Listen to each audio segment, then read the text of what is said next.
Please welcome to the stage Aalo co-founder and CEO, Matt Lozak.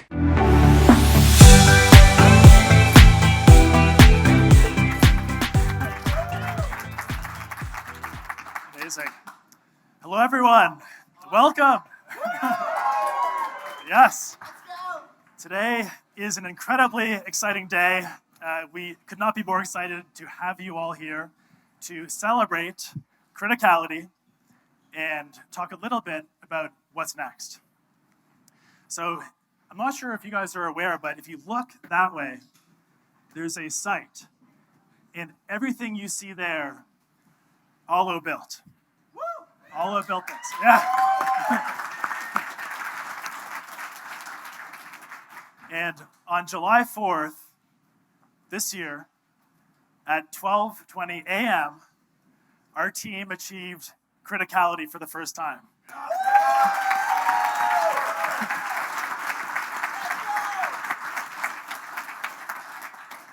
I think it's fair to say this was the most stressful, but also best day of at least my and Yasser's life, and for many of the team, I think, as well.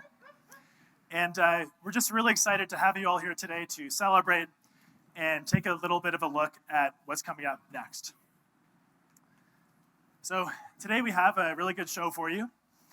We have some really good panels, some good presentations, a couple interesting announcements, and some awesome guest speakers, and we'll tell you more about them shortly. Just a little bit of housekeeping. So we are a nuclear company, so we have to make a comment about safety. So the exits are at the back, on the sides. If you have any issues with the restrooms are right over there. It might get hot today, so be careful with that. There's air conditioning in here, so we should be good. Yeah, that's really it for now. So with that being said, I'd like to introduce the next speaker, who unfortunately couldn't make it here today. She became sick yesterday, so unfortunate timing. But she did record a video for us, and we're going to play that now. So Isabel Bemeke is a former Brazilian model turned nuclear influencer, actually probably over 10 years ago. So before it was cool. 10 years ago, nuclear was a dirty word. And she did a TED Talk and did a lot of work in spreading the gospel of nuclear energy. And in large part, for many reasons, we are here today because of those types of efforts. One more thing is we actually have a copy of this book for everyone here. So make sure you get that on the way out if you want. So thank you to Isabel for that.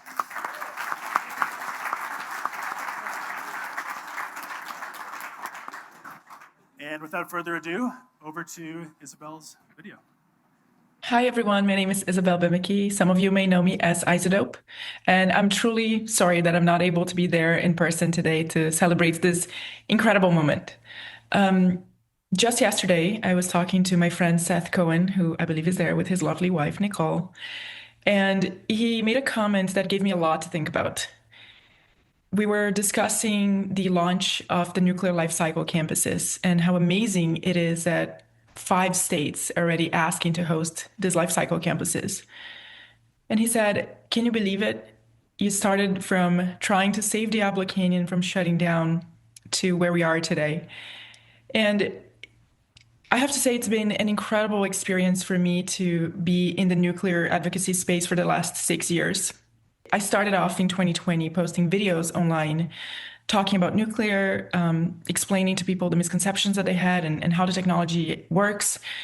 From there to then in 2021, leading a campaign and an effort to delay the closure of Diablo Canyon, which is California's last nuclear power plant. And I have to say back then, that seemed like the only things that we could actually do for nuclear. It would be delaying the closure of existing plants and maybe starting to open people's minds about the possibility that nuclear is clean and that we need it to solve climate change. And fast forward 6 years, we live in a completely different world where the possibilities are essentially endless. And of course, there are a lot of people that can take the credit for this. I think the first thing would be to acknowledge this administration, because their support for nuclear has been unparalleled. From everything from regulations to what to do about the waste. I mean, this has been perhaps the most pro-nuclear administration in the history of the country, or at least in recent years. From also all the folks here in Idaho who have dedicated decades of their lives and their careers to nuclear, even though in the past kind of seemed like a dead end, but they never gave up and they kept working and kept holding on to the belief that there would be a day where people would see the benefit of this technology. But of course, I think one of the biggest contributors to how much this is changing is the amazing entrepreneurs that are coming in to shake up the technology. And I have to say, as someone who has been somewhat skeptical in the past of startups, because I thought we had already solved the technological problem of nuclear. I thought we already had pretty good, nuclear reactors. We didn't need to improve on those. But in the last 8 months, I've had the privilege of spending a lot of time with several entrepreneurs in the nuclear space. And I have realized that it's because of people like them that we're having this resurgence, because they're not accepting, that this is going to take decades to build and that they need more government support and that they need more financial support. They're just going out there and getting stuff done in record time. And it's been incredible to witness and be able to document. A little bit later, you guys are going to have the opportunity to watch a small clip of the much larger documentary that I'm working on with Tyson Culver, my amazing director, who's there as well today. And just get a glimpse into these incredible people, incredible founders, these stories that are unfolding now in real time. And I can't highlight enough how amazing this moment is. I'm calling our documentary The Last Renaissance because I truly believe this is the last time the stars are going to align in a way where we have the public support, we have the government support, we have the private capital flowing in, and also the energy demand needed to pull something like this off, which is essentially restarting an entire industry. And I'm just so proud of everyone involved. So proud of everyone who's out there making this happen, turning the reactors on. And I'm excited for what's next. I don't know where this story leads, and I think that's one of the exciting parts of it as well. But I'm curious to keep following this story, and I just wanted to really congratulate everyone on the Aalo team. I know what you guys went through. I've followed the journey with Matt and Yasser, and you guys did it. You did it, and I'm super excited to see what's next. Thank you for being such a huge part of our documentary, and thanks for having us on this journey as well.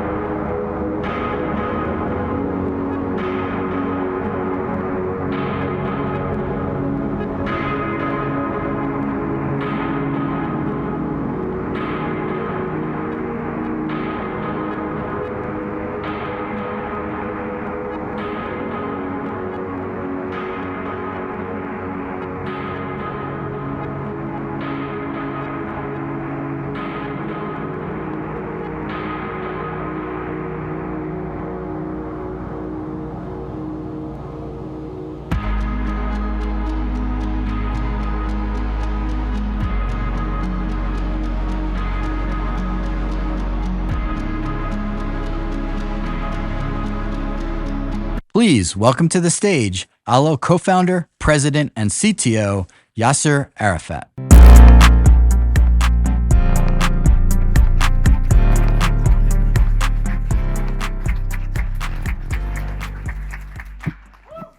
Woo! All right.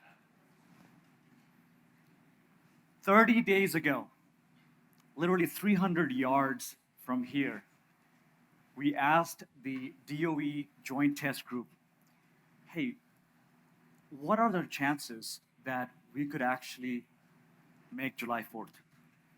What is our chances that we're going to actually make it? JR, a team asked you, what did you say?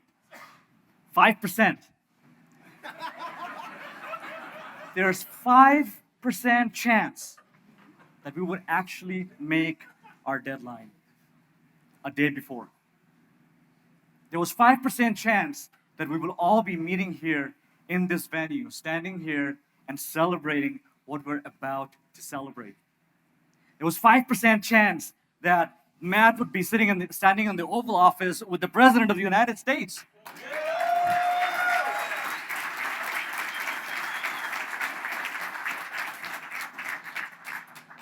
And here we are. But I wanna take you guys back to the very beginning, right? The story did not start here in this desert of Idaho.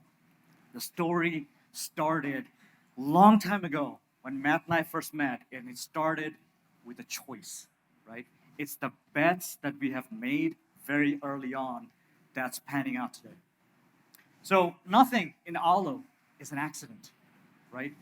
We have investigated 167 nuclear technologies, and we tried to find the ideal combination that can basically give us the best safety, best manufacturability, supply chain. We asked ourselves, what is this right technology that is ideal for factory mass production? So we did that evaluation, and we boiled it down to very few key concepts and technology choices that shaped Aalo, right? And I just want to quickly cover those three things. Number one, very early on, we pivoted away from what we were using to standard UO2 fuel pellets. This is a commercially available nuclear fuel that is available today. And UO2 is the most produced, the most characterized, and the most qualified nuclear fuel in human history. And it is not very easy to use this fuel to make an advanced reactor, but we did it. Just the US alone, we make 2.5 million kilograms of this fuel every single year. So when we make hundreds of reactors in the future, we don't have to worry about where the fuel is going to come from. Okay? We have an available supply chain. Next, we wanted to find a material that can slow the neutrons down in the core so we don't need high enriched uranium. Now, we're a high temperature reactor, so we can't really use water. Otherwise, we'll end up being a pressurized water reactor. Nothing wrong with that, they're amazing. But we wanted to build a high temperature advanced reactor. So we picked graphite. And graphite is amazing. It's very, very common material. In fact, carbon is the fourth most abundant element in the entire universe. Needless to say, we're never going to have a supply chain issue with that one. Okay. All right, and lastly, my favorite is our coolant. We use a liquid metal coolant to remove the heat from the reactor and transfer it away to make power. Sodium is an amazing, fantastic coolant. It is 100 times more thermally conductive than water, and it can lead us to a low pressure system. And I'm going to talk a lot about low pressure. It's very important. But other than that, it is very good with steel from a chemical perspective, right? So if we manage the oxygen level well, sodium becomes the most compatible coolant to structural steel. But it is difficult to work with. So a lot of people don't use sodium on day one. But we said we want to do it right. We want to pick the right things. We want to think from a first principles perspective, how to pick the right technology that can lead us to the end goal. And this choice alone, just picking this liquid metal, really what unlocks our factory mass production approach. Why? When you don't have a pressurized reactor, right, you get a very thin-walled vessel, pipe, everything is thin-walled. Versus if you have a pressurized reactor like water or gas, you have a very thick wall. And this thing is not even drawn at scale, by the way. Right? So low pressure means thinner walls for vessels, for pipes, and it's a whole lot thinner.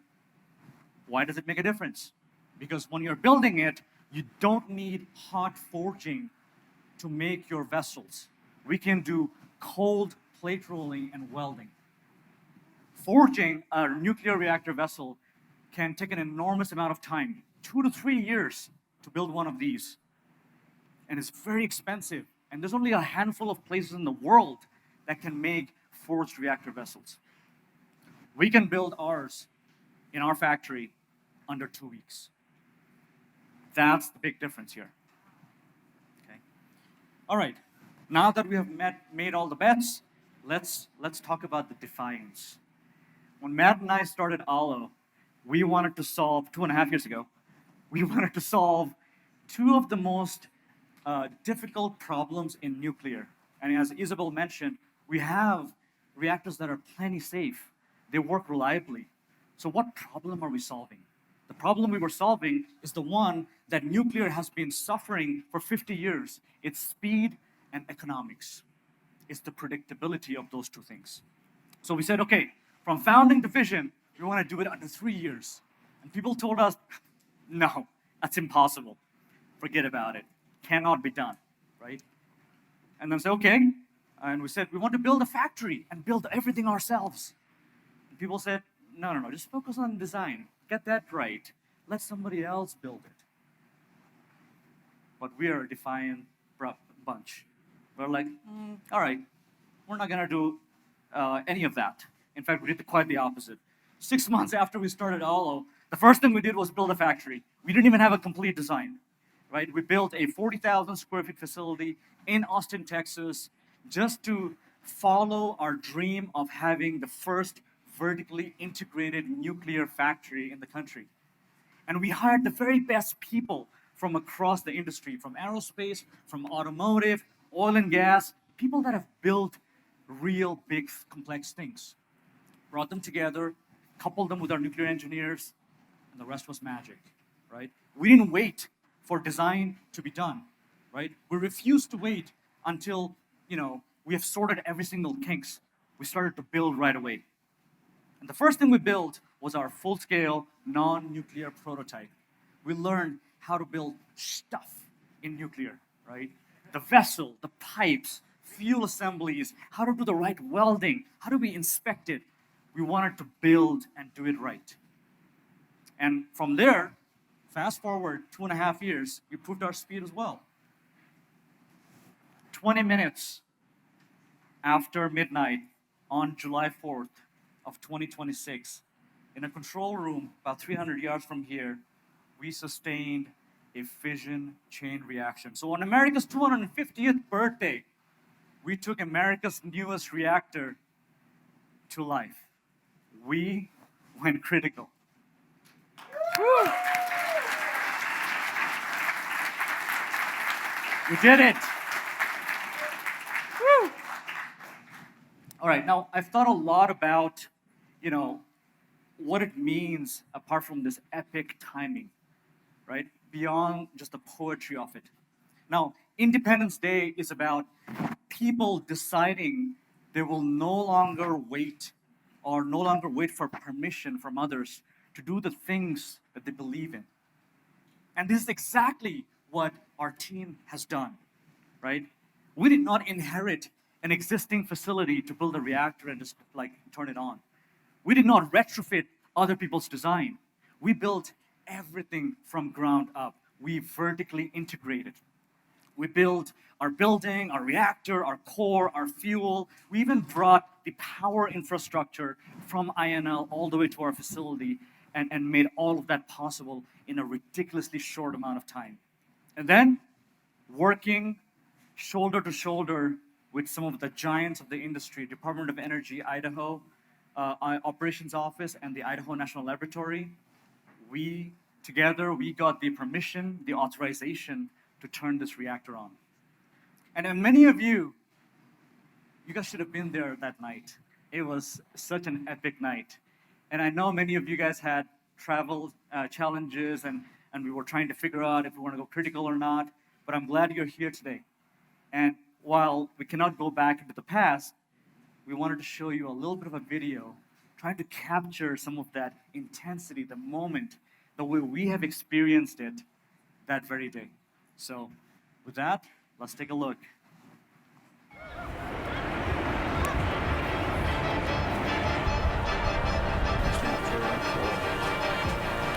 Control rod 4 selected.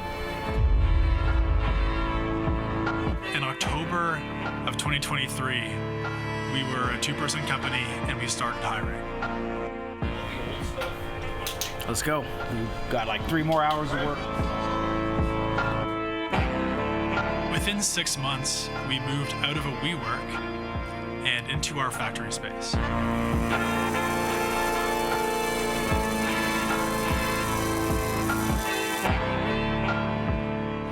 lot of hopes, a lot of dreams, a lot of sweat, and a lot of tears for this thing. Whew, we'll get there. So we started to then build the CTR, our critical test reactor. Given the scope of what we did and doing something full scale, there's a real fear across the team that we might not hit July 4th.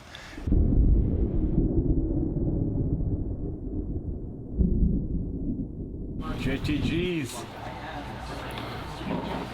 It might not happen tonight. So this is a live event. Think of it kind of like a rocket launch. 4431. That's correct. Speed out duration. Duration 41.42. 1.42. That's correct. DCP is 72.7 inches. 72.7 inches. The halfway mark is 67.91 inches. 0.14 inches. The reactor is critical.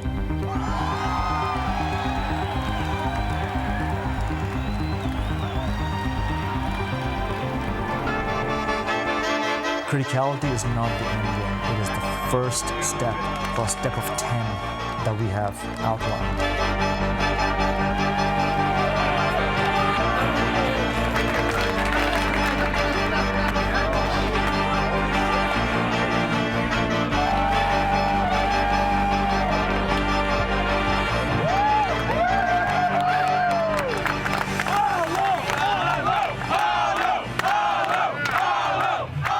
All right. We did it, guys. Amazing.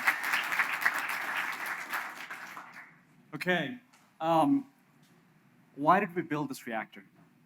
The reason why we built the critical test reactor was to validate our physics models, right? As a nuclear company, you have to figure out how you can predict the design before it becomes real. We predicted criticality would happen on our 13th assembly, and we did. We predicted that we were going to be 70 inches when we pulled the control rods out. We were half an inch away from what we predicted. That was the closest I've ever seen a real reactor match the models.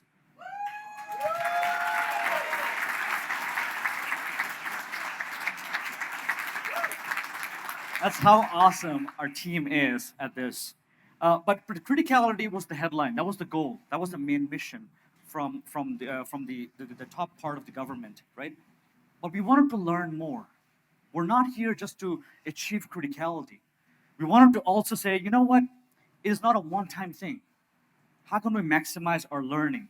Can we try to run other experiments under this project aimed at things that nuclear projects historically failed or struggled? So we said, let's go ahead. Let's take on the additional scope. So we ran 3 additional experiments underneath one project. Experiment number 1, nuclear construction. This is the longest pole in the tent in any nuclear project, and we didn't want to just build a reactor going into an existing building. We wanted to build our own building. The industry's reputation is billions of dollars and a decade long to build a nuclear facility.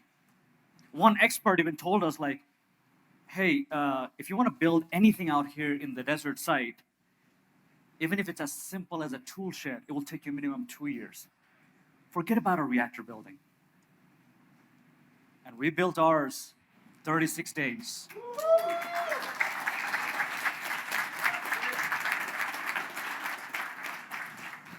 Experiment number 2, factory production.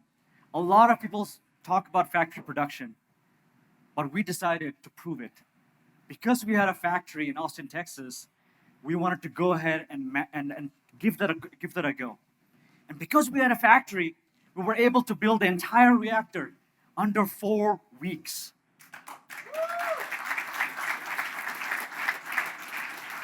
And we proved that nuclear reactors can indeed be built as a product, not as a project, right? That statement alone proves the entire thesis for Aalo Atomics. And by the way, hands down, we have the best manufacturing team in the entire nuclear industry. I can say that with that. Let's go.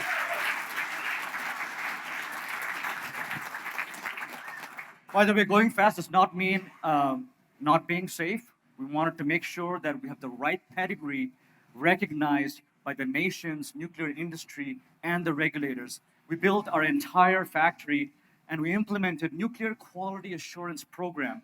And the Department of Energy came and audited us for 4 days, trying to make sure we do it right. And we passed that audit, right? And that proves that our factory can not only build products, but build them at the right quality, right? And experiment number 3 is my most favorite one. It's fuel, right? We demonstrated how to build our fuel assemblies. Now, we have a unique fuel in the sense that we have an advanced reactor that uses existing fuel pellets. Yes, the fuel pellets are commercially available, but the fuel assembly is very unique to Aalo's reactor. Nobody have built those. So we decided, well, let's take matters into our own hands. Let's try to do it ourselves. And so we built and designed our own jig to manufacture our own fuel assemblies so we can do it reliably, repeatably, and to the spec every single time. We built 540 fuel rods into bundles in less than 2.5 days with this jig.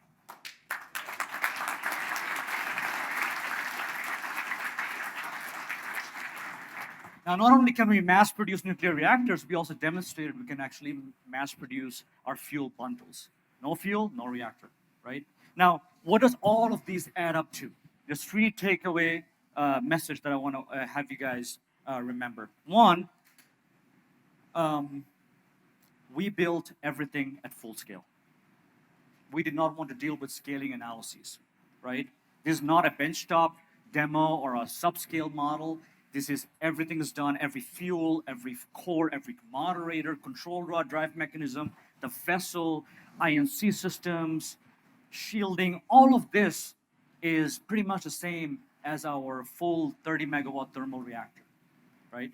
So when we go full power, we will be operating hardware that we've actually built, already handled, and have already taken to criticality. We have to now solve the remainder of the challenges regarding the coolant, right? The second big takeaway is speed, right? From construction to criticality, we did the entire thing under 8 months. This makes us the fastest nuclear project in the history of modern nuclear in the last 80 years.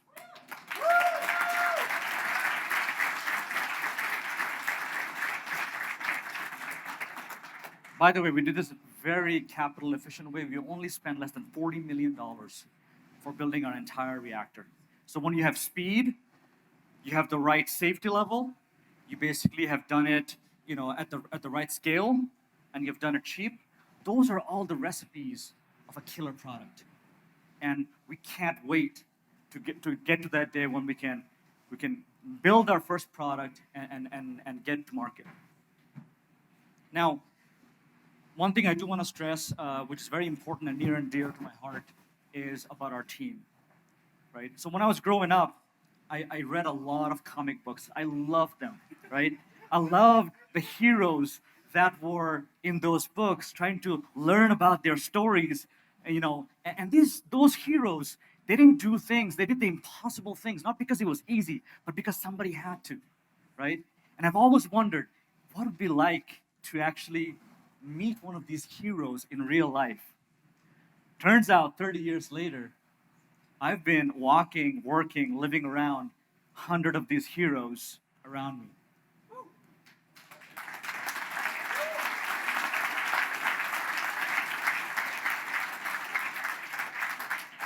These guys are, these heroes are the real men and women of Aalo Atomics. And they have worked so hard to make this project come to life. 24/7, not like a weekend or day or two, for months at a time away from families, trying to make sure that the mission succeeds. And I've never seen a more mission-oriented team, a team that is this smart, can work this hard towards that mission. And this, when I think about this team, I'm like, okay, what is it that makes us different, right? And it takes me to 200 years ago. President Roosevelt had a very famous quote. Many of you probably know this. It's called "The Man in the Arena," right? It's one of my favorite quotes, and Michael So introduced me to this one a few days ago. And Theodore Roosevelt said, you know, the credit belongs to the one who is in the arena, whose face is marred with dust and sweat, and who knows the triumph of high achievement. And these are the heroes of Aalo Atomics. These are the people that I think about when I read that quote. So, ladies and gentlemen, they deserve a second applause for what they've done.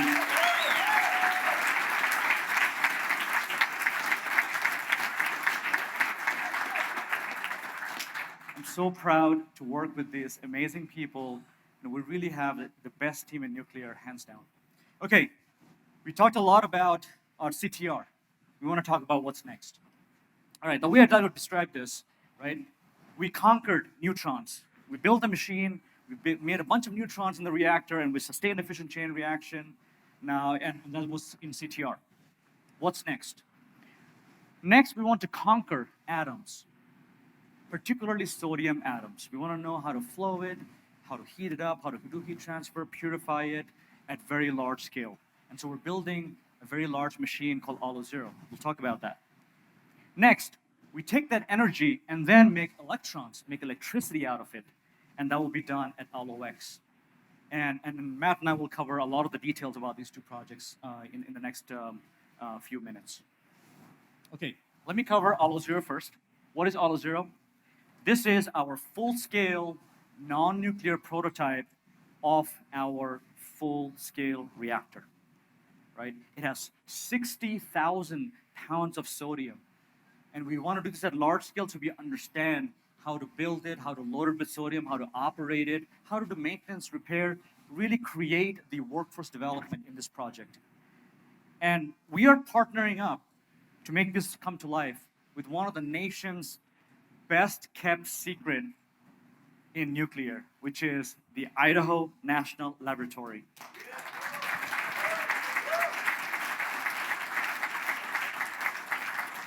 There's a reason why INL is called the Silicon Valley of nuclear, because they have really mastered how to do nuclear right. And we're very excited to work with them. And we think that together, we can actually build this facility as the nation's, central testing facility. And our cracked marketing team came up with this acronym called SOURCE, Sodium User Research Center of Excellence. And the whole idea is that we will do our primary test here, but ultimately we want to hand it off to the researchers and take this further and improve on the technology, create the workforce that we need to build hundreds of reactors. So we're very, very excited to partner with INL on this. And we haven't really sorted out any of the details, but we're working towards it. So over the next few months, we should see this machine come to life. And learning from here, we'll then get to our ultimate goal, at least in the next 12 months. It's the Aalo X. This is our full-scale 30 megawatt thermal reactor. We'll test out the entire stack, heat generation to power production. Not only that, we're going to bring a small experimental data center and to show that how we're going to have nuclear and AI co-locate and co-build and operate together. And to our knowledge, nobody has done this yet. This would be the first time somebody would have done this. And so we're very excited to make this come to life. What is Aalo X? Aalo X is basically going to be a machine that takes us to TRL 9. For those of you who are familiar, technology readiness level 9, it's fully mature, ready to hit commercialization. There is no TRL 10. We would prove everything here. All that is left from here would be how do we scale to multiple reactors?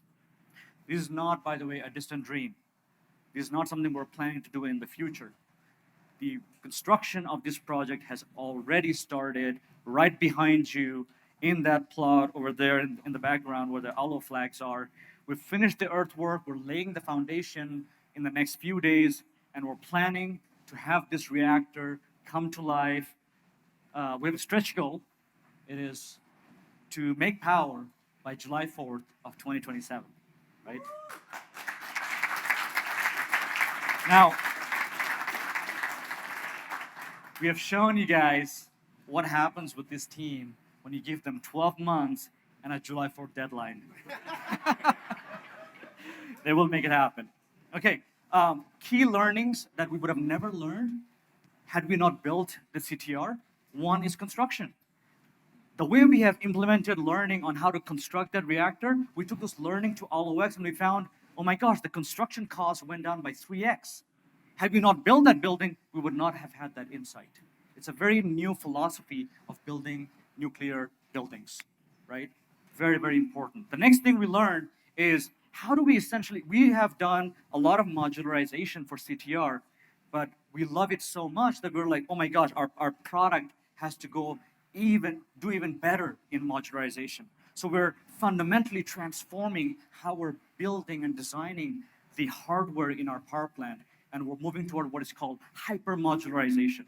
What does that mean? Every component, every hardware, every heat exchanger, cold trap, pumps will be built inside these transportable boxes, all in the factory, and then basically ship them out to the site. Just to give you a frame of reference, that green box over there, that's a shipping container. Each of these modules are about that size, okay? And so when we move towards hypermodularization, the benefit is we can do 90% of the hardware build in the factory, only 10% to do on the site, right? Now, Aalo X has 42 of those modules, and the benefit, the beauty of the hypermodularization is now in the factory, I can build dedicated lines for each of these modules, and within days, I can whip out a brand new reactor.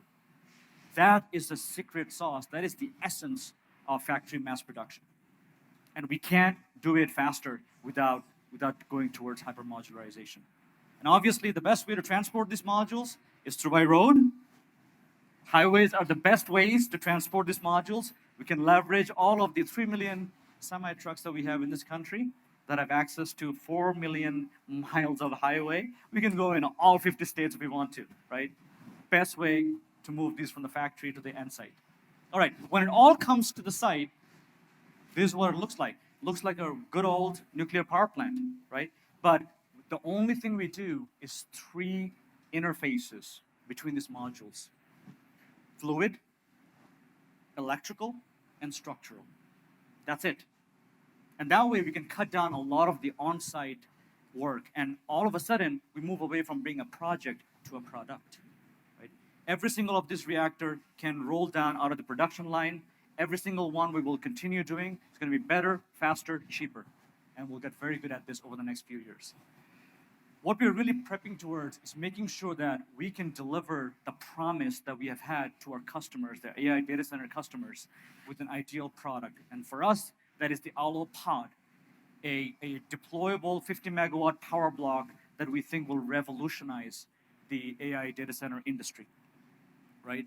And so the first reactor was not really a full plant. This particular project may take 12 to 18 months to get to fruition, but our ultimate goal is from order to getting electrons for each of our pods, we want to shrink that down to less than 12 months.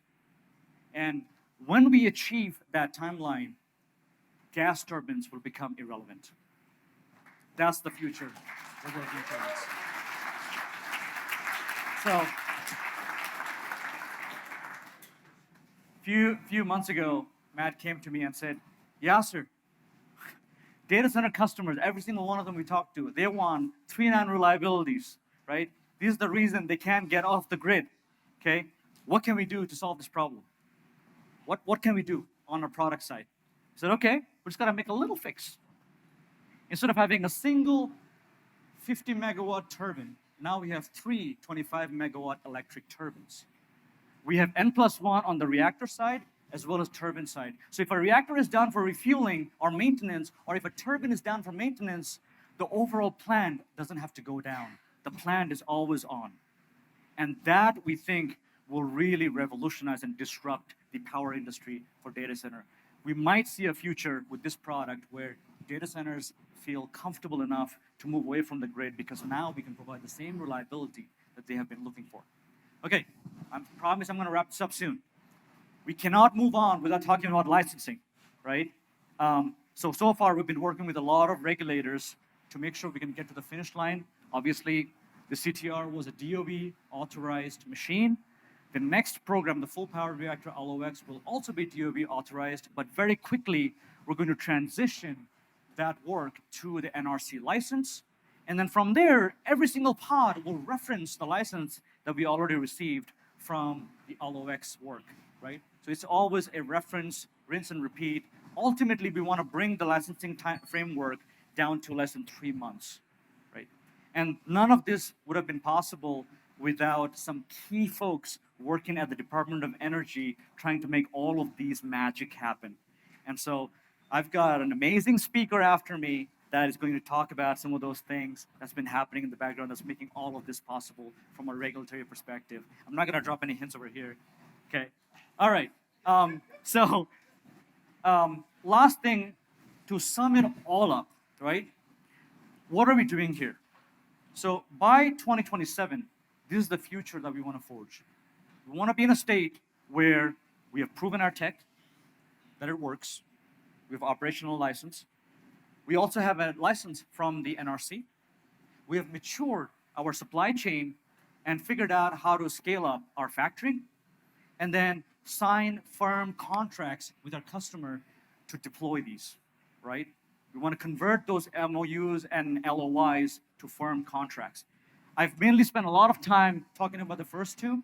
The second two will be covered mostly by Matt.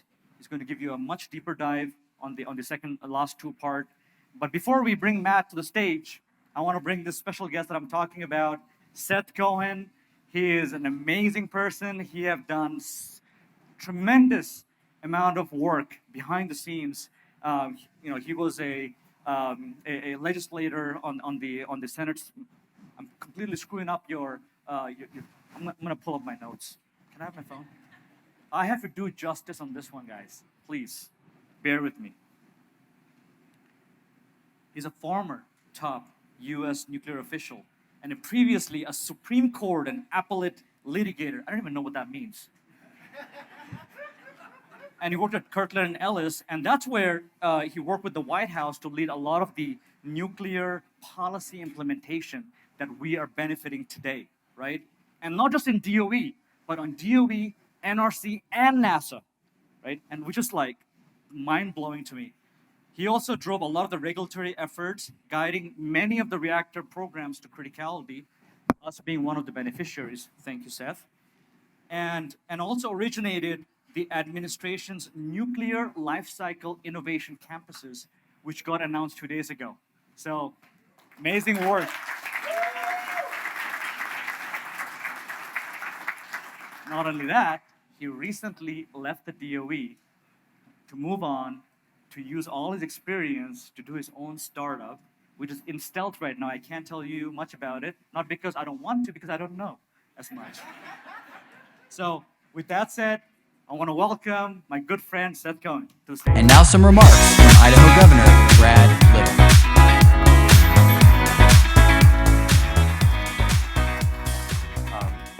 Thank you, everyone, and thank you, Matt and Yasser, for having me to come speak to you guys today. I'll tell you, it's hard for me to think back. Well, what did I do?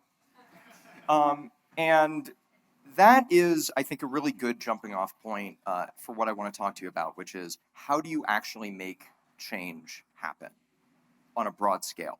How can the government actually go about doing it? And it's a question I ask myself very often, because the nuclear executive orders, in my opinion, and I'm a little biased here, are the administration's principal success. There is no area where we have delivered as effectively, and frankly, I don't think there is any president in recent memory who has delivered as effectively on any part of his agenda as President Trump has on nuclear. So I'm going to ask a question, and you guys are all going to watch me sort of reason my way through it in real time, which is, why is this different?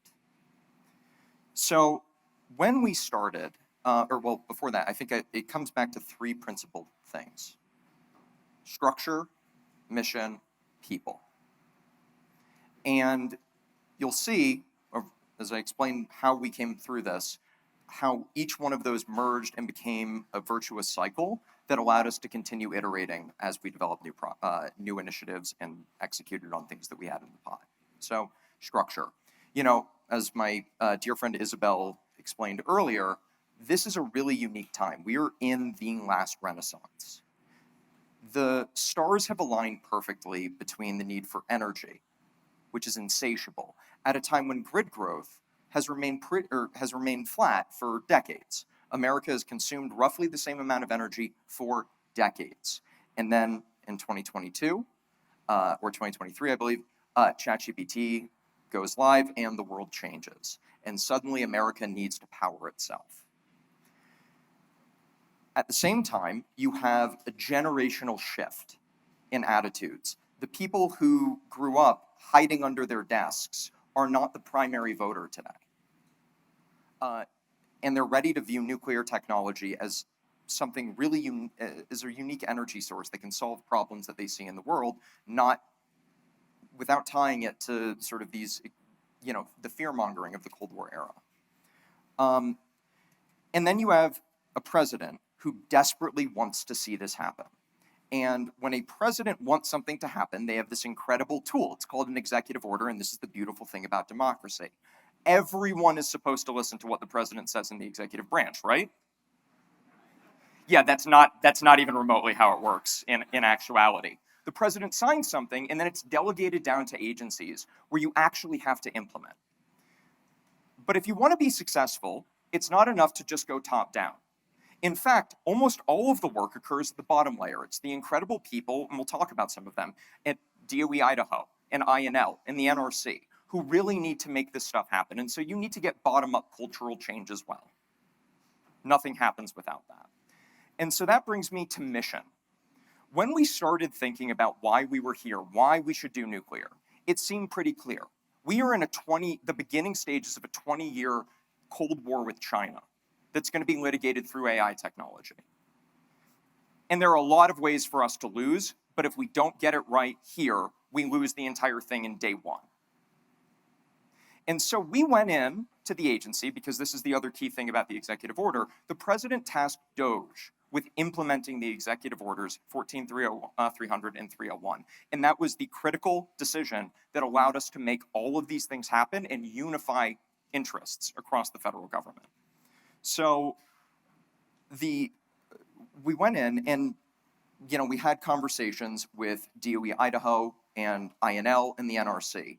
And what we learned is that when people started to buy in and they realized, wait a minute, I am the tip of the spear. I am the hero that Yasser talked about. That's when people start to do incredible things like work 100-hour weeks for a year straight. That's not an exaggeration. And yes, they still earn government salaries. And there are hundreds of people doing this. So as we started to push this mission forward, what we realized is that our mission was incomplete. In fact, there was something unique about nuclear technology that the country had abandoned decades in the past. But this is an energy source with unlimited potential to create abundance in the United States and, frankly, across our world and hopefully the solar system, perhaps beyond. Nothing else can be reprocessed and continuously release its energy. Nothing else, no other form of energy gives us cancer-fighting isotopes when you pull it out. No other form of energy directly generates the amount of heat you need to do things like electrolyzing aluminum and desalinating water. It's just nuclear. And we had made the foolish decision to walk away from it. And so suddenly the mission shifted away from just beat China to do this because it must be done. And then finally, it was the people. And I'm out of time, but guys, I want you to understand that the reason that the entire Renaissance happened, the reason you see these changes, it's because of people like Bob Boston, a regulator. Yeah, please.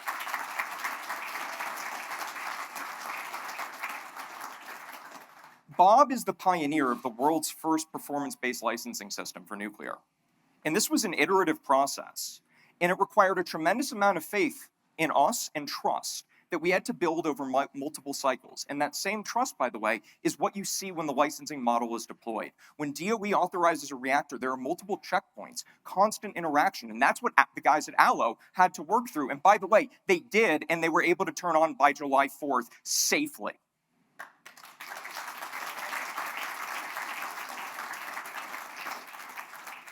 But beyond Bob and his team and the heroic efforts they did, you also have the incredible teams here at INL and also at NSERC and in Utah, who made all of this happen.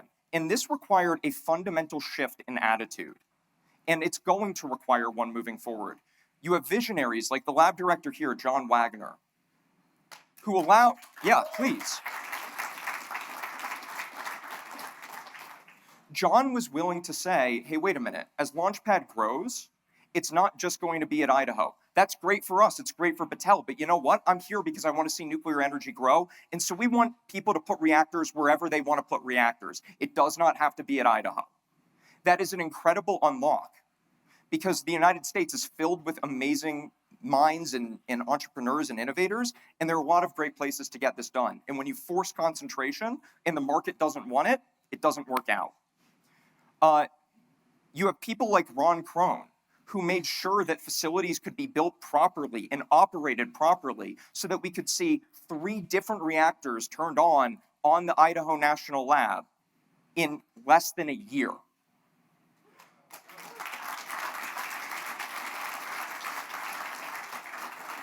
And just as importantly, you have the entrepreneurs. If you had said 10 years ago, I'm going to build a nuclear reactor, the answer would have been, well, they're trying that at Vogtle and it's not going so well. And that's if you're lucky. The other answer would be, hey, no one's done that in 40 years, good luck, but like, we're gonna write a check to something else like fusion, which seems way closer. And then you have people like Matt and Yasser and the other CEOs and leaders who built these companies and went and raced to criticality or are on the verge of criticality today. These are dreamers who wanted to do things differently, who lacked the scars of the nuclear winters that the industry has experienced in the past, who wanted to try the SpaceX approach and understood that if you want to build something, it's gonna fail. And that's okay, that's a good thing. Failure is good, and it applies when you build reactors too. That approach and that humility is what allows companies to build faith with the regulator. It is what allows them to go and work with a national lab to get help where they need it and import the learnings that we have put in our leading frontier science institutes for the last 60 years. And so that's how you got here, ladies and gentlemen. It is a combination of mission-aligned people, the structure elements, and frankly, a lot of people being willing to do things differently, and a coordinating mechanism to build that trust. So I couldn't be happier to be here. Congratulations to the Aalo Atomics team, and we are so excited to see more and more and more reactors in the future.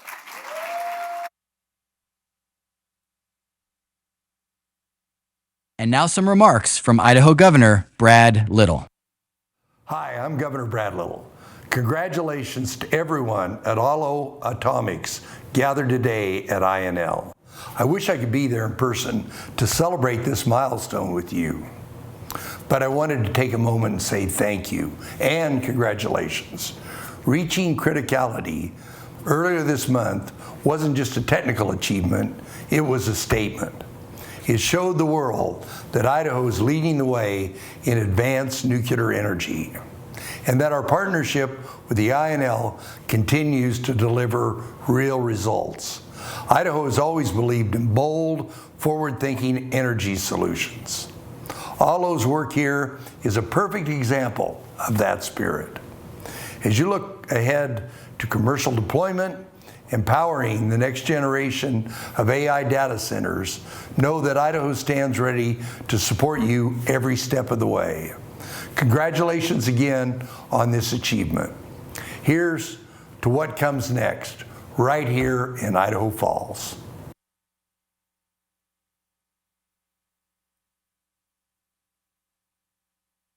As we transition from the criticality to the commercialization portion of our program, please watch this video on data center challenges and opportunities. Good morning to you. Great to be here, Andrew. Feels like we're going through an energy renaissance in this country in so many different ways, a lot of it driven by AI. We think we need to add 100 gigawatts of new firm capacity in the next 5 years. AI data center. Data centers. Data centers. The future of data centers and their impacts on the electrical grid. We're saying it's enough. These data centers are taking too much power, too much water, putting too much pressure on our grid. We are in such a bad place right now on electrons and electricity prices. Let the AI companies become power companies. That is the way to solve the energy problem or the utility problem. So it just makes sense for the technology industry that wants to bring online all of this new infrastructure to also bring online the power that goes with it. I think in the next 6-7 years, I think you're going to see a whole bunch of small nuclear reactors. And these will be local to whatever specific company they have. That's right. We'll all be power generators. So we're making the ideal nuclear product to power AI data centers with bring your own power. That's our whole goal. So thank you once again for unlocking this, and we really, really cannot be here without you. That's great. Thank you very much. Appreciate it.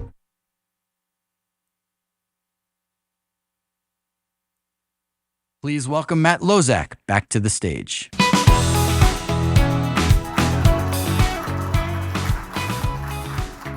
All right. How's everyone feeling? Hopefully you're not too hot. I know there's a lot of exciting content. All our hearts are racing. So apologies, it's a little bit warm in here. But we'll do another probably 30 minutes, and then we'll be outside for some other exciting activities. So please bear with us. So last time I drew your attention to the back. This time I want to draw your attention to the side.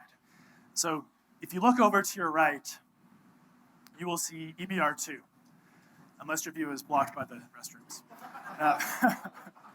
But EBR2 is a pretty historic reactor. In the first atomic age, from 1950 to around 1975, there were 52 test reactors built at the Idaho National Lab. EBR2 is pretty special. So it operated for 30 years at 20 megawatts and provided power to the lab. It was a sodium-cooled reactor. It was fast spectrum, ours is thermal, but it proved a lot of the technology that we are going to be commercializing. And what's amazing is it demonstrated a passive safety shutdown where they left the control rods pulled out and they removed the backup power. And unlike what we saw in Fukushima, the reactor safely shut itself down. 12 days after that demonstration, Chernobyl happened. So it's pretty incredible how this amazing technology was, for this reason and for other reasons, kind of more political, cut short in the technological development tree. And we are all here today to take what our nuclear forefathers, the men and women who developed this technology 50 to 70 years ago, to take it further. And so we've already covered a lot on criticality, and now we'll talk about how we will commercialize this technology and carry forward this technology on the tech tree where it was so unjustly cut short. So what we are building at Aalo is the ideal product to power AI data centers. And we're going to talk a lot about why that is today. One thing that hyperscalers really care about is speed. And Yasser talked a lot about this. We are very proud of our speed. So 2.5 years ago, we were a 2-person company. We're now 200. And in the past 3 years or so, we've raised over $300 million. Yeah.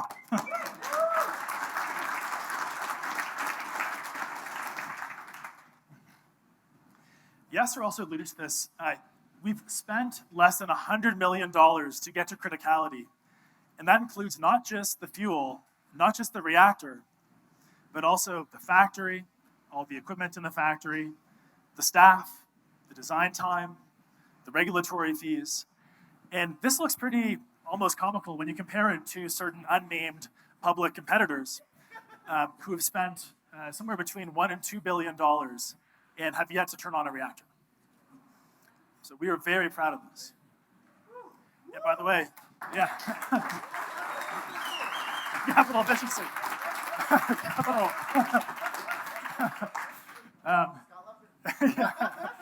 And this is largely unlocked, again, by our speed, right? We have an amazing team that have joined us in this incredible mission, and speed unlocks this capital efficiency. Again, this site that you see here was just dirt only 8 months ago. And it still basically looked like dirt to me in January. I mean, this was in January. And like Yasser said, in 36 days, we got the building spun up. And only a few months later, we turned on a reactor. I mean, we split atoms in that building right there. How crazy is that? This was the largest fuel load ever taken to criticality by a startup ever.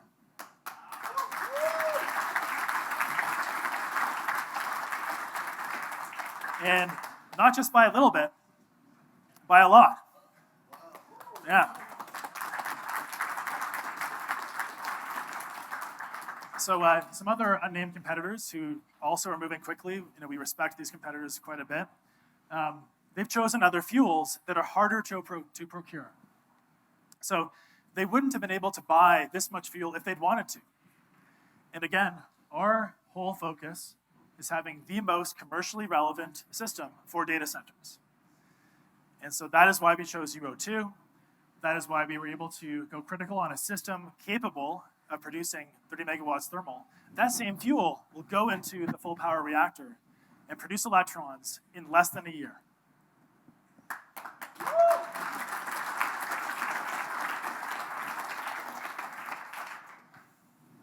So Yasser also mentioned this. Here's a beautiful bird's eye view of what you see right over there. And a bunch of other companies went into existing buildings. And we built the first new reactor facility at INL in over 50 years. So right there, the first new one in 50 years. And today we'll be hosting tours. Yeah.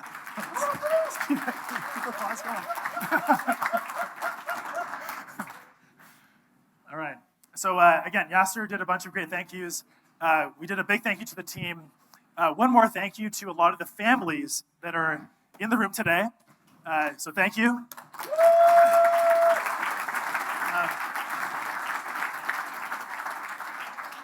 I think Seth said this beautifully. I mean, a lot of people in the government and the startups have been working, 24/7 for the past year to pull this off.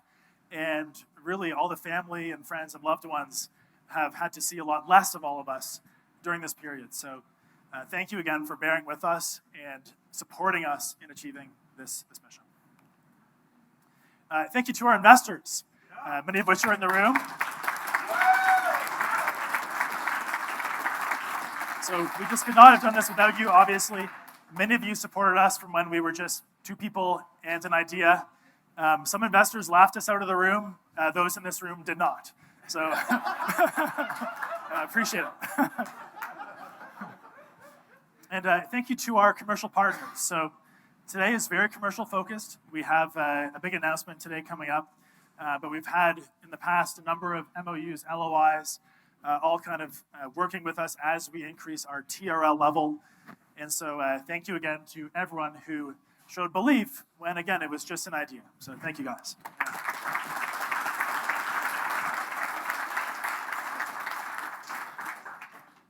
All right, so quickly, Yasser touched on this, but again, just to hammer this home, this is an amazing product for data centers. It's fast to deploy. It has very high availability. It's very flexible. You can connect to the grid or not. Eco-friendly, so doesn't use water, even though that problem's a bit overblown. No pollution, and the same footprint as natural gas. So essentially, if you look at how we're powering a lot of AI today, it's these small modular gas turbines that are 10 to 60 megawatts, and we are making the nuclear version of that.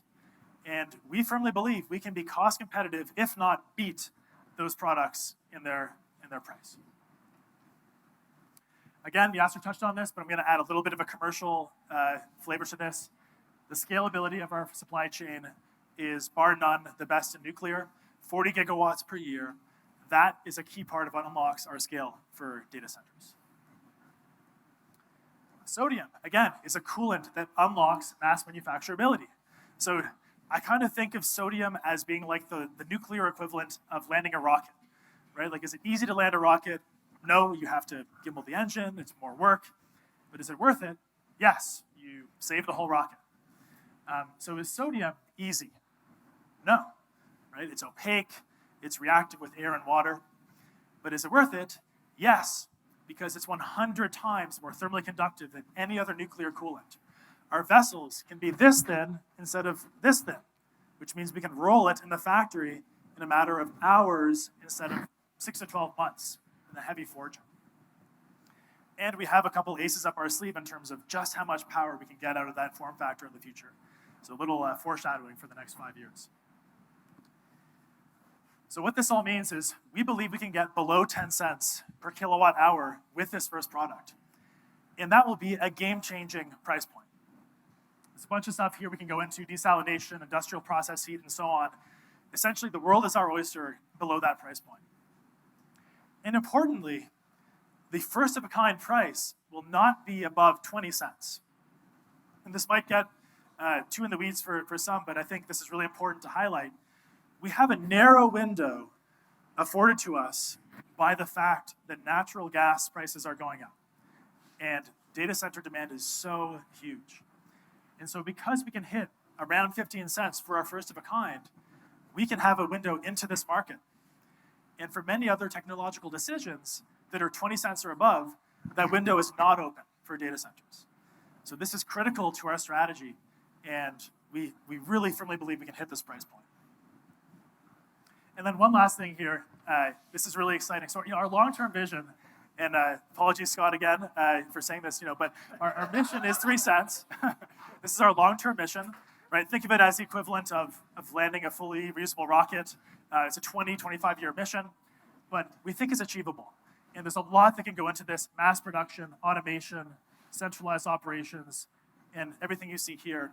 A lot of change has to happen for that price point to be possible, but we really firmly believe it's possible. And when that is achieved, that is a fundamentally game-changing price point for the world. So again, who would have thought that nuclear could be the answer to NIMBYism for data centers? I mean, nuclear has a little bit of NIMBYism itself, so there's a bit of that. But nuclear has no utility price hikes. If you bring your own power, you're not siphoning from the grid and applying massive upward pressure on the price point for your generation on site.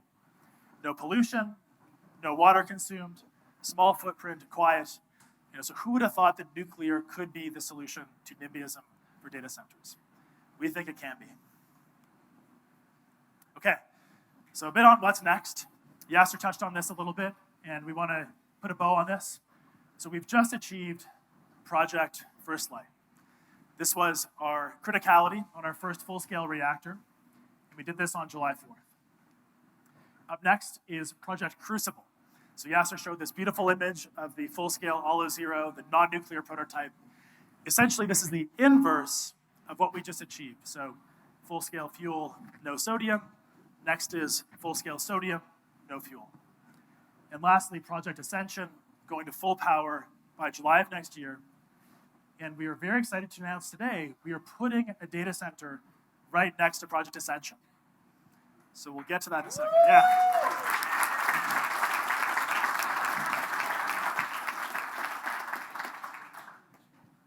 All right, so all this is working towards proving the Aalo One, right? This is our first mass-manufactured nuclear reactor. But Aalo has two products: the reactor and the factory.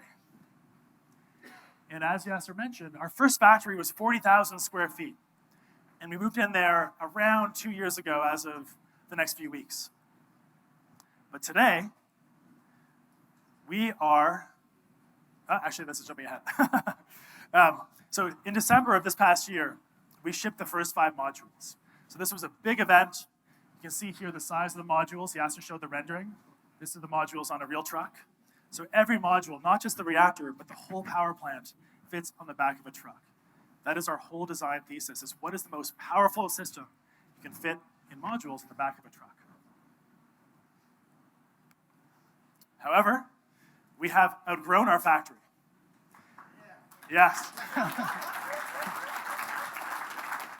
And so today we are very excited to announce that we are moving in the next few months to a 1 million square foot facility.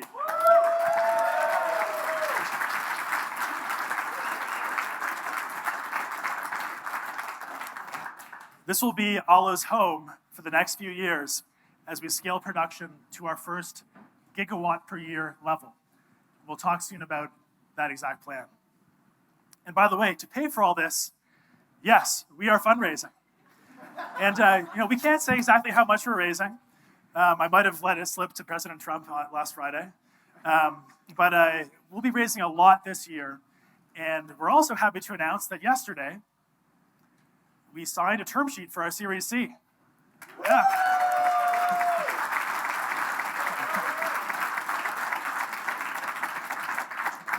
So it's an incredible partner. We'll announce more on this soon. But for the investors in the room, yes, we are fundraising, and yes, we'd love to chat with you. All right, so this is what the production ramp will look like for the factory.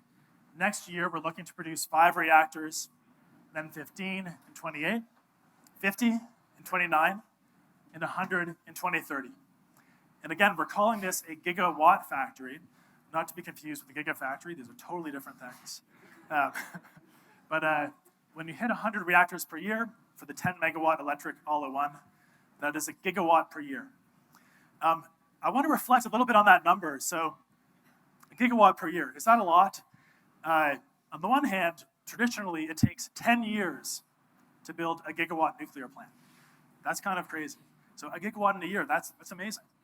But at the same time, this is nothing compared to the level of demand we have for data centers.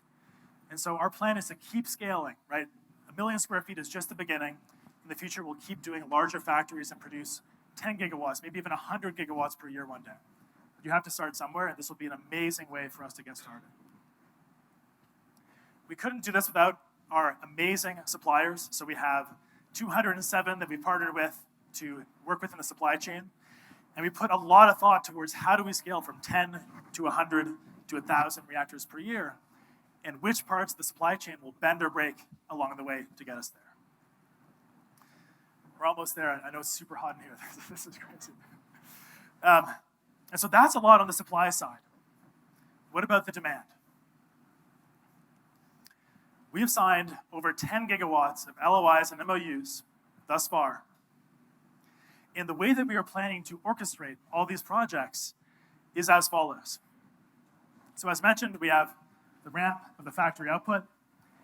And our strategy here is we will have multiple projects, each project taking a fraction of that demand and making down payments to secure that factory output. Essentially our scarce output, our scarce resource, is our factory output. And each of those projects will have a hyperscaler, a data center developer, a utility, a regulator, and possibly different regulators will pursue different strategies, and a site. And so today, we are very excited to be announcing our first anchor partner in one of these partnerships, and that is Crusoe.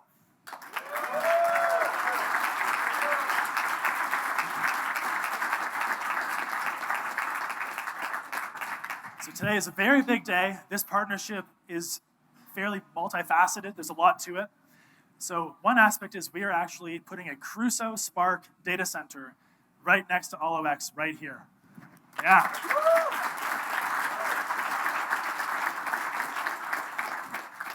We are on pace for this to be the most powerful data center ever powered by AI. It'll happen in the next year. And additionally, we are working with Crusoe to go talk to hyperscalers and start to figure out the first gigascale sites that we'll do together. So with that being said, I'd like to pass it over to Cully. Cully is the co-founder, president, and chief strategy officer of Crusoe. And so without further ado, over to Cully.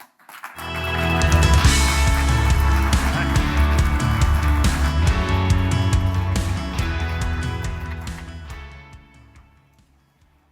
Well, I'm inspired. This is great. This is about as good as it gets if you are passionate about energy to be here at Idaho National Labs in front of a groundbreaking, novel modular nuclear reactor with one of the leading entrepreneurial teams in the entire space. So thank you for having me. Thank you for giving me a few minutes to speak here today. My name's Cully Cavness. I'm co-founder of Crusoe. It's really my pleasure to announce today with Matt our partnership here. Crusoe is an American AI infrastructure business. So first, I just want to, again, acknowledge and celebrate the amazing accomplishments of the Aalo team, and in cooperation with and support from the Idaho National Lab and the Department of Energy. What you've done here is truly historic, and it bears just note one more time. For decades, the American nuclear industry had stagnated. This is an industry that we pioneered, and for many years we led, but for a variety of reasons, we lost that mantle of leadership and of the principal innovator in the industry. So the work you've done here today is the work that's required for America to regain that position as the leader in this industry and to regain the advantages that are conferred by leadership in such a fundamentally important technology as nuclear power generation. So congratulations and thank you for what you've done here. It's truly remarkable. So one more round of applause.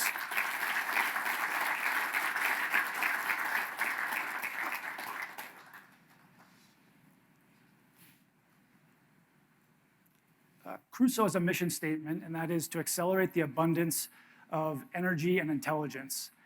This is why a founder and president of an AI infrastructure company is here in the desert of Nevada speaking in front of a novel modular nuclear reactor. It's the fact that these two go together, and we see a tremendous amount of commercial relevance for what's been demonstrated here. Certainly this demonstration of criticality that was achieved earlier this month on July 4th was an amazing demonstration of science and engineering, no doubt about that, but it was also a very important demonstration of commercial import. And specifically, we see the potential to power the future of AI in a modular fashion with these modular nuclear reactors developed by Aalo.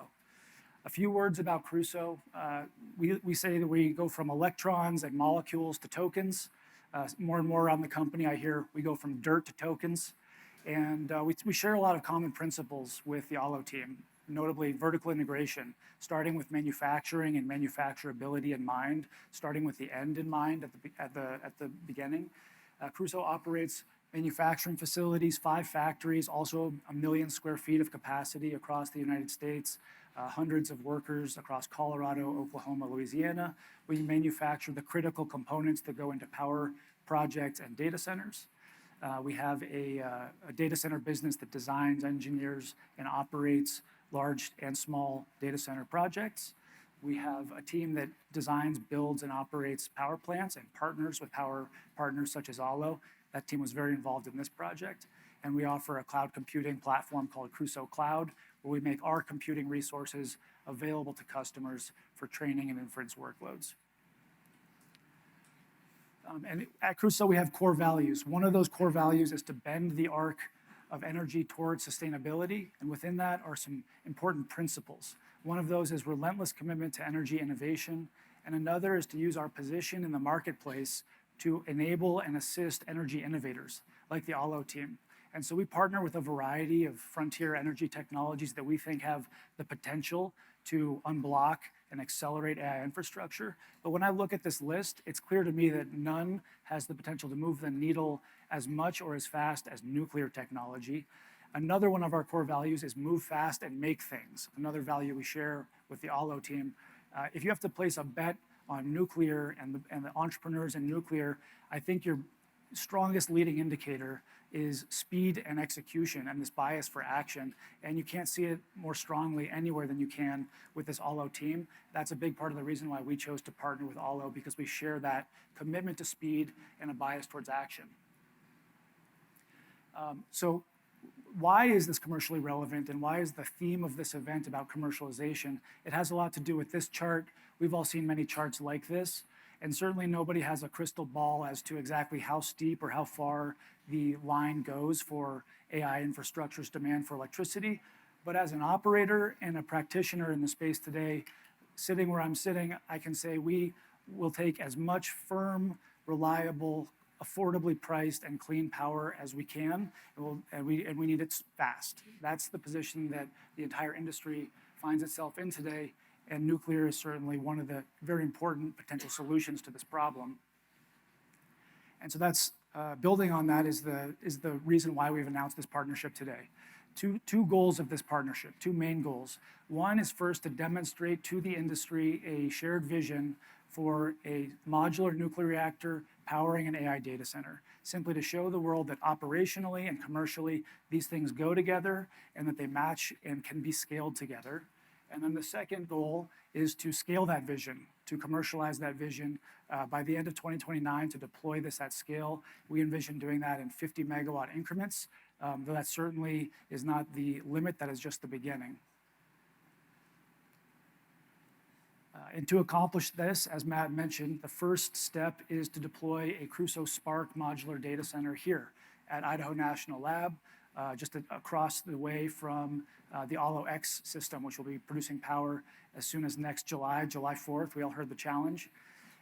Crusoe Spark is our modular unit. It is a data center in a box, a self-contained, highly powerful AI data center. It comes with all of the components, controls, and systems required to operate a data center anywhere where there's access to power and networking.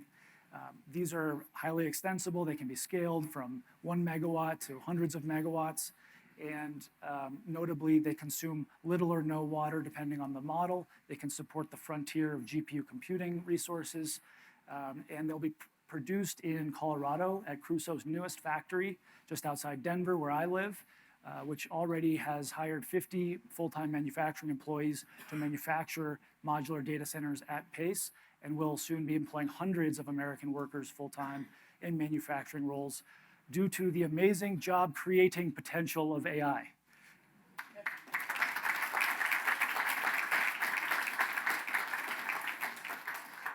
Crusoe, since our origin, we've had a lot of experience deploying modular data centers, going back to our early roots of operating modular data centers in the American oil field, capturing flared and wasted natural gas to generate our power. We've been involved with deploying, operating, and owning more than 400 modular data centers. I'm not aware of any company that has more experience deploying modular data centers in such a diverse range of often very challenging environments. So with that, I thank you again for having me here. This is such an exciting event. I'm super inspired by all the presentations, and we are very grateful to have an opportunity to be part of this going forward here at Idaho National Lab with our partners Aalo to deploy the world's first modular nuclear-powered AI data center next year.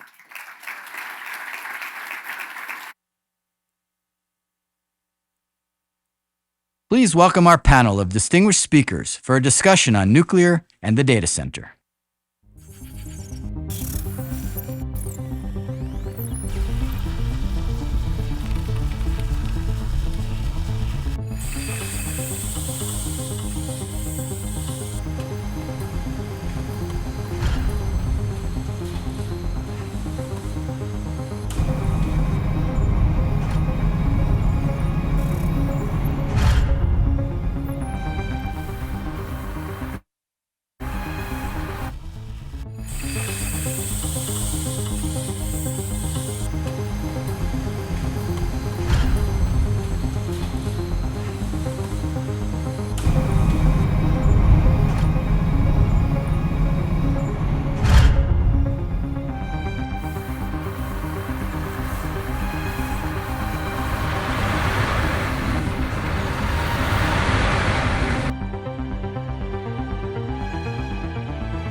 Yeah, we don't need those. Ooh, that's bright. Okay, thank you. So I'm not going to do much of a preamble. My name's Todd Noy. I work for Emerald Strategy Group, ex-Microsoft, global director of infrastructure and advanced energy, and spent over 2 decades at the Tennessee Valley Authority, where I worked in the commercial nuclear power industry. So been watching Aalo a lot and super happy to see all the success that they've had this far. So factory economics, real power levels, and speed. So that's what we're here with this panel. We've got kind of the right people in the seats to discuss each one of these. So to my left is John Chaplin, who's the Senior Director of Energy for Crusoe.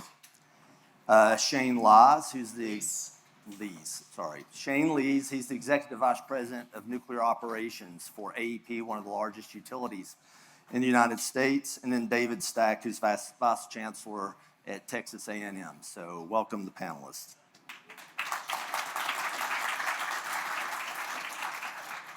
So we have 3 sharp minds. Let's move on. John, first question here is for you. So you're sitting firmly on the demand side of the equation. So what does a 50 megawatt factory built reactor unlock for Crusoe that the alternatives cannot? Yeah, I mean, I think when we look comparatively to, other larger nuclear plants, as Cully and other people have said in the presentations earlier today, what we really need is speed. We don't need demand compute in the second half of next decade. We need demand for compute today. And in order to be able to deploy that, working with a 50 megawatt electric nuclear power plant that we can scale at a certain site allows us to align that with a lot of what our own kind of data center development scale needs and be able to move at a pace that is exactly what our customers are looking for. Okay. So, Shane, the Aalo reactor plants are designed to scale from megawatts to gigawatts with a smaller footprint, faster timeline than traditional nuclear. So from where you sit with AEP, one of the largest utilities in the country, how does that change the calculus on where and how you integrate nuclear into the generation mix, especially for load growth you can't wait a decade to serve? Yeah, so thanks for having me. Appreciate being here. It is hot and we are late, so does it change things? Yes. Thank you. So, just to give you a little bit, for those not familiar with American Electric Power, we operate in 11 states, 2 primary service territories, PJM in the Northeast, SPP, Texas, down in the South. We heard a lot of discussion about load growth. And when we look at our service territories and the 7 operating companies, plus the tens of thousands of transmission lines we have, in 2025, American Electric Power, our total generation was 30 gigawatts. By 2030, we have to add 63 more gigawatts. And so when I think about how does this change the calculus, it's going to require all generation sources to meet those needs. Everything we have now and everything that is being developed. And what's interesting about this opportunity, American Electric Power is standing up another operating company, a nuclear operating company, because we do want to fully take advantage of advanced nuclear across all of our service territories. But when we think about meeting that gap of 63 gigawatts by 2030, typical nuclear can't support that need. But technologies like the XMR can help meet that need. And so when I think about what the XMR can bring to the table, there's a certain amount of flexibility that comes with it. This isn't an either or. This isn't large nuclear, small nuclear. It's going to take all nuclear. And if we can have that base load power that we have right now and sustain it, and then supplement it with the flexibility that comes with the XMR design, it's going to only improve our ability to serve our customers. And that's what we are about, is meeting our customer needs. And we have customers that are coming to us asking for advanced nuclear. Also, when I think about the design, we talked a little bit about water, no water. It does expand the opportunity for deployment. When we go across all of our service territories, it is difficult to find sites that meet all of the characteristics that we need. Transmission, water, you name it, it's difficult. And so to have a design that isn't that dependent on water, to have a design that can be located closer to the load requirement, so that we don't have to build out transmission projects. Those are significant advantages for projects or for technologies like this. And then I also think that once it's built and the technology is proven, introducing this concept of a scalable data center, which is somewhat new to me, I think there's going to be so many more use cases that get exposed once the technology presents itself. There are people out there right now running companies that need an XMR that don't know they need an XMR today, and they're going to learn quickly. And then, of course, speed to service. We're going to pursue all advanced nuclear, but to have an option in our quill that will allow us to bring advanced nuclear to the market sooner is significantly a huge advantage. So it changes our calculus significantly. Okay, thank you. Now, David, Texas A&M, you guys aren't just a research collaborator here. You've had serious conversations on hosting future plants on campus. So what made A&M want to be part of this? Yeah, so we identified that, we're a 150-year-old institution. Over the next 50 years, we'd need at least a gigawatt to succeed and still be a lead. And so 2 years ago, we reached out, and Aalo answered, among other companies, to site nuclear reactors and data centers on our campus. Right? We were 9 months before the DOE in terms of asking, and they were very early in showing up. We picked Aalo, among others, to collaborate to site on our campus because of the speed in which it could deploy. Right? It's another aspect, right, they've talked about a lot is the capital stack is not that tall. Right? As a small company, they can make things happen quicker. And so we're working with 4 small companies to site reactors on our campus. We are doing that really, my boss's boss is the governor of Texas. And we are and everything on the board, energy state, largest consumer of energy in the nation. When it comes to wind, solar, gas, and in the future, we're seeking to have, an extra 60 gigawatts over the next less than a decade. And so nuclear was obvious as a way to do that. And we reached out 2 years ago to say, yes, in my backyard. We have a community of 25,000 engineering students that we want to find jobs and serve this industry. We have researchers who have been working on this for decades, just like the researchers here at Idaho National Lab, wanting this to happen and waiting for it to happen and waiting to collaborate with people to make it happen. Okay, so now for all 3 of you guys, I want to end with one final question, same question for all of you. David, we'll go backwards, start first. So what's the one thing that has to happen in the next 12 months for this reactor and category to stay on schedule? I think that, we have a race to criticality. There are others that can compete to it. We have some races following up, right?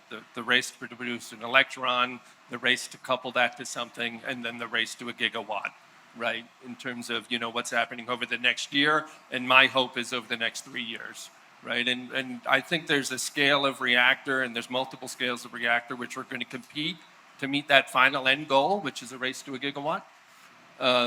And I think we'll have more than one winner, which is great, because we need more than 1 gigawatt. Got it, thanks. Shane? As I say here, I realize I'm just hearing engine noise. I think they just realized they had to turn on the AC units. So when I think about what has to happen, first of all, I'm not the one to answer this question for them, because I come from the established nuclear industry where we don't have the level of innovation that has been demonstrated by Aalo. So I think that innovative thinking, the willingness to challenge assumptions, the willingness to challenge the norms. I'll give you 3 examples. I had the opportunity to tour the facility where they showed the jig on how they put together their fuel assemblies. I never would have thought about putting our own fuel assemblies together. That question never would have entered my mind. We see that Matt stands in the Oval Office without a tie. I never would have done that, right? So I think innovative thinking and that willing to always challenge is what's going to push them forward. Tough to follow that one. Yeah, look, I mean, I think as many people have said on all the panels today, you know, the industry has just continued to remove barrier after barrier. It used to be, you know, regulatory barriers. Those have been removed with all the great work that what people have done here. It used to be capital as a barrier. That has now been removed. There's more venture capital and private equity capital interested in deploying the space. And at this stage, I think really, in order for it to meet the timeline, it's all about the team and the execution, the engineering excellence, and I don't think there's a better team than Aalo to execute on that. Okay, really good. So just to wrap things up, 8 months, unheard of from my career in the nuclear industry. From design to criticality, that's decades that you measure it in. These guys did it in 8 months, so congratulations. And think about what you heard up here. You've got a customer that desperately needs the power. You've got a utility, one of the biggest in the country, that's not just talking about, we want to investigate it, they're planning on how to operate it. And then you have one of our largest universities in the country wanting to put their own land up to help forward the technology. So criticality to commercialization, that's not just a slogan, it's a handoff.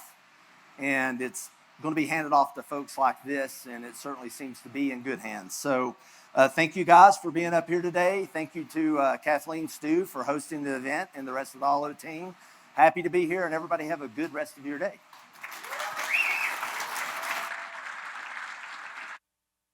Please welcome Matt and Yasser back to the stage.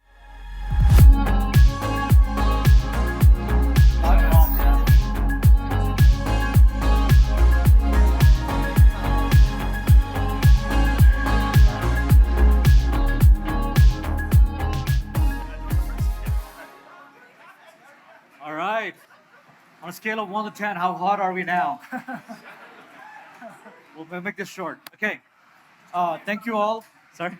Tell me it's not a meltdown. No. It's just a hot day in the desert. The desert is not kind. Put it that way.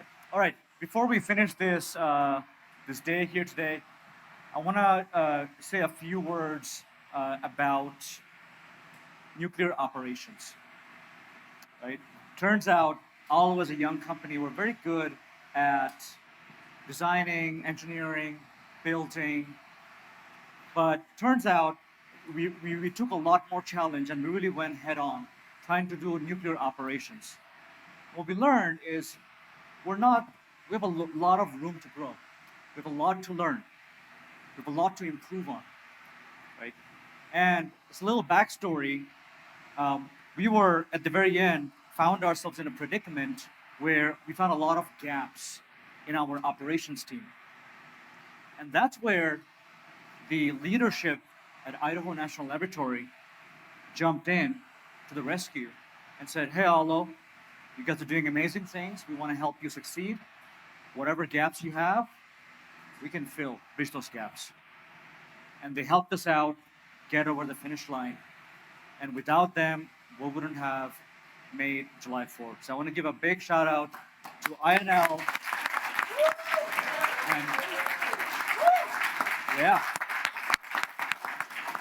And to the leaders, John Wagner, Ron Crone, Jess Jean. Without their leadership, INL would not be INL, right? And because of that, Idaho is one of the 5 states that got selected as the Nuclear Lifecycle Innovation Campus 2 days ago. And so, that campus, thank you. Finalists, 5 finalists from among all of 50 states. So which is amazing. I still remember the day when Jess and we took a car ride a few months ago back to town. We were reminiscing our days when he hired me from Westinghouse, to INL, and we started Marvel together, and how far we have come along as an industry. And I looked at Jess and I was like, Jess, what do you really think? Like, could we have gone critical without somebody like Bob Boston at DOE Idaho? And we both looked at each other and said, no. Bob is really one of the key players, along with Seth, Rian, Emily, and Adam, and a few others that really made this happen. Without a regulator like Bob, without him being a strict regulator, none of our companies would be able to get to the finish line or be doing it safely, right? So big round of applause to all to Bob and his team. They're really the unsung heroes of this story. And they're really making this nuclear renaissance come to life. So we really owe a lot of debt for both DOE and INL to let us be here on this site, to give us the authorization, the regulatory infrastructure, the site, the help to enable, to make our dreams come true, right? So we really owe them a lot. So with that said, we're gonna do some exciting ending to this moment. Real quickly, we're gonna have 2 tours. One very fast and rapid. It's going to be guided tour. You're going to be walking with our team and take a look at what we have built.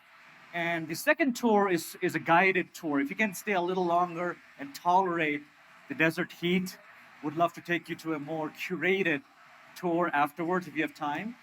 And so yeah, we're excited. Enjoy the lunch. There's people already started making the line here. Make sure you hydrate. It is very hot today. We don't want anybody getting dehydrated here. So with that, thank you all for coming here today, making the trip, and being here in this very moment with us. We really appreciate it.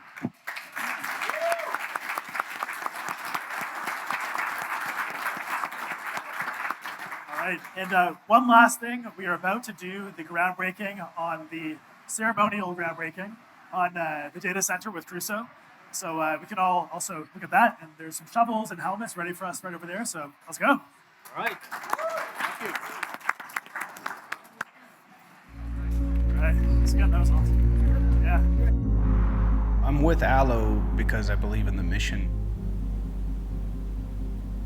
It's not just this project, it's the next couple of decades. I think it's going to be a whole lot bigger than they anticipate.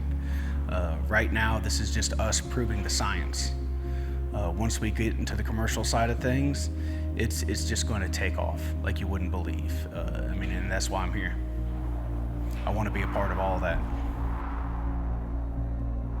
This milestone is done, but our job is not. Our job is not done until we build Aalo X, our platform reactor that makes full power. Our job is not done until we take everything we've learned here from DOE authorization and transfer and get a commercial license from the Nuclear Regulatory Commission. Our job is not done until we stand up a factory that can make hundreds of reactors a year. Our job is not done until the world stops being afraid of nuclear. And we can rewrite the fear of our forefathers that they had to live with. Our job is not done until we lift humanity out of energy poverty into energy prosperity.